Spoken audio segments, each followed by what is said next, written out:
Hey there, welcome to another episode of Trojan Mobility. I actually wanted to use today, just kind of thought of this, as a real world example of what you can do when you're in the car. Especially living in the Los Angeles area, there's a lot of commuting, right? It's driving from home to work, driving from work to the gym, driving from the gym back home. Um, Myself personally, I do a lot of driving for my position. I work in advertising. And I know people who have sales positions, things, same idea. The question I've been asked, and even I've dealt with myself, is how do I, first off, keep myself comfortable while I'm driving, and make it easier to just kind of function outside of it. I know we've all kind of been in the same position where you've been in a car for a lot, you're sitting, and now you're going right to the gym. So you've been sitting all day at work, sitting in your car. Now you're at the gym, and now we're asking you to do deadlifts and thrusters and all this other stuff, and you're just not in that position. So I'm going to show you some things that you can do to get into a better position to minimize how much pain and discomfort you have while you're driving, as well as just some things you can do while you're driving, after you're driving, before you're driving, to just put yourself in a better position to just feel better in general. And I'm going to go from each of the different seats and kind of show you what you can do depending on where you're at. So with the driver, which most of us are going to be the drivers in this scenario, the first thing you have to put into mind is the fact that safety comes first. Okay, so I'm sitting right now in a parking lot, right? So some of the stuff I'm showing you, you'll want to do either in a position where you're not driving, maybe you're sitting in traffic and you're not really moving, or it's a wide open area, it's great driving conditions, you're paying attention to the road and everything, you're on cruise control. But you do all this to your, to your discretion, of course. I'm not saying weave in and out of cars and try to do some of this stuff. Okay. First and foremost, the thing I want to focus on though is positioning, getting into the car. Just like we talk about in the gym, if you're not organized, you don't do the lift or you don't do whatever the movement is. It's no different than when you're going to drive, sit in your car, or you're sitting at home, or you're sitting at your desk, whatever the case is. So before I even get into the vehicle, I get myself organized. I want to have my core activated, right? Butt tight, belly tight. Get myself in a good position. Slide into the seat. I want to drop back right away. Get my shoulders pinned together. Belly's activated. I'm already set up good. Just like in the gym, if you're already sitting in the car and you get into a bad position, you can't correct by going back into a good position.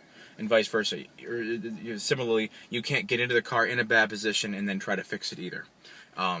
If you fall into a bad position and you're in a place where you can get out and reset, fantastic. If not, then as soon as you can stop, try to. Excuse me. So get into the vehicle. You should also be set up in your car, space permitting. I'm pretty lucky. I have a large car. I'm a pretty large person too. But you should have enough space between you and the steering wheel that you can almost have a completely straight arm. You have plenty of room for your legs, for your feet, so that you can, you're not crunched up in the vehicle. And I want to have the seat in a position where I can keep my shoulders locked against it. I see a lot of people drive and they're kind of leaning forward, right? So this is a bad position for a lot of reasons. We have shoulders rolled forward. Mine obviously is in this case because I'm holding the camera, but I have my shoulders rolled forward. My neck tends to be unaligned, and I'm loading my lower back and my hips by grinding directly down into those L5-S1 joints, getting my hips, getting my hamstrings. This is a bad position to be driving in. So you should imagine you're getting in the car and you're trying to hold the seat back, right? So I want to press my shoulder blades together, which drives my shoulders back. And now I'm in a position where I'm neutral spine, neutral neck, nothing's overloaded. And this is for a short drive, long drive, this is going to make you much more comfortable. You can jump in the car and drive around the corner and do this and no big deal. But you try to do a 3-4 hour drive like that and you're really going to be feeling it. Neck, shoulders, everything else. And then if you're going right from a long drive to the gym, well, you're asking for trouble then. Okay, so that's the first thing, is getting yourself positioned correctly. Secondly, from there are some things that the driver can do while they're driving, again, when it's safe, to better their situation. So one of the ones that I like to do, especially, again, this is space permitting and definitely safety permitting, is I have a lot of floor space down here. I'll get my feet as straight as I possibly can and kind of press myself up out of the seat. right? So now at this point, I'm not really sitting in the seat anymore. I've unloaded my hamstrings, right? I've kind of straightened my legs. I'm pulling a little bit on my hip flexors and getting some of this opened up, right? My belly's still tight, as you can tell. Just kind of move everything around a little bit. And you're doing this for maybe 15, 20 seconds at a time. Again, when it's safe. I should be on the road during this time, just kind of pressing through. And while I'm doing it, I'm driving my shoulder blades back into, my upper back into the seat. Okay. The other thing that I did actually is I have my seat far enough back that I actually have some small plastic pegs I put onto the bottom of my the seat rails, where I can actually, while I'm in cruise control, I can now set and sit almost in a higher squat stance, as you can see. Feet are faced forward, knees are pressed out. This is nice because this totally unloads my hamstrings now, right? These are all off the seat. I'm able to get a little bit of stretch in there. I can kind of move my feet back and forth, get my calves, get my ankles. I'm just putting myself in a better position. And again, this isn't a long-term thing. This is, 15, 20, 30 seconds at a time. I can kind of press through, try to realign my pelvis, do all that, and then go back to driving normally. But of course, again, keeping my eyes on the road, brake, gas, the whole 9 yards. So those are just a couple things you can do from the driver's seat. Now I'm going to actually move to the back seat and show you what you can do back there. Hang on.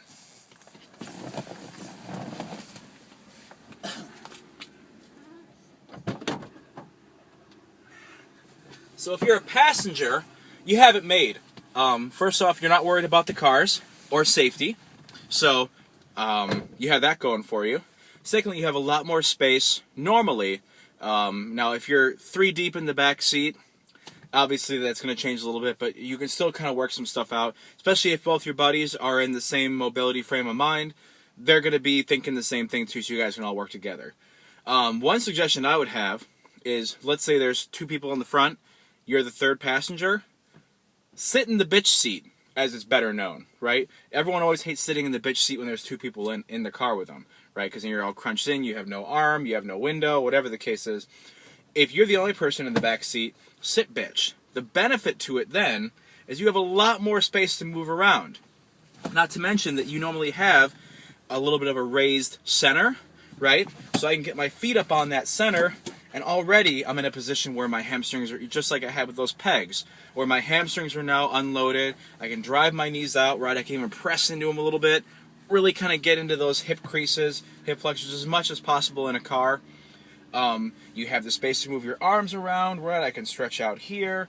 You have a lot more space as far as being able to cross your legs, right? So if you can get yourself in a position where you cross one leg, kind of hang out, drive into the knee while pressing into your hand, right? Switch sides. I can also sit on the back of this leg and kind of get deeper into the glute, get into the piriformis a little bit, kind of work some of that out.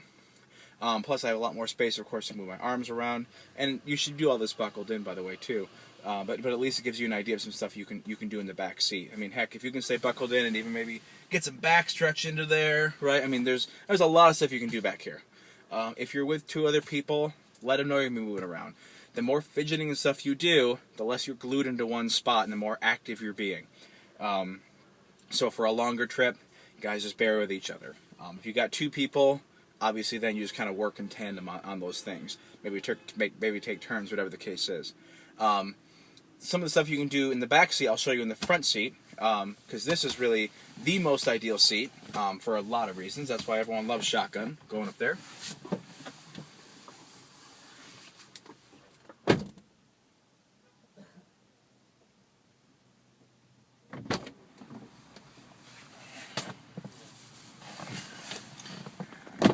So shotgun, now we're in the king's seat, right? Now we're in the ideal seat. We have the most leg room, right? We have nothing impeding us here. We have the high back chair. We got a lot of room to move around here. One of the things I can't stand seeing, just because it's ugly, but also because it just doesn't make any sense. People throwing their feet up in the front of the front of the dashboard.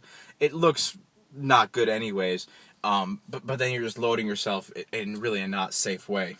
But from here, right, I can do all the same stuff with my legs. Here I have a lot more space where I can press my feet straight down, kind of grind everything open, right, hold the back of the seat up, get my lower back a little bit. a lot more space to cross my legs, cross underneath my legs.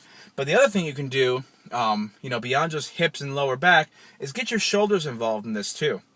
What's nice with these chairs, again, this is just something you can kind of work into, is lock your hand in your lower back, right? And then I'm going to sit back and press my shoulder into the back of the seat. All right, so what this is doing, right, I can catch some of this stuff in the deltoids, some of the stuff in the neck, the traps, even get some of the, unload the scapula a little bit. Maybe it's been a long day. Maybe I've been hunched forward reading a book or something like that. I can press all these things out, right? I can also grab up to the ceiling, kind of drive my arm forward. It's not as good as fully opening up with a band or something like that, but at least it gets a little something in there.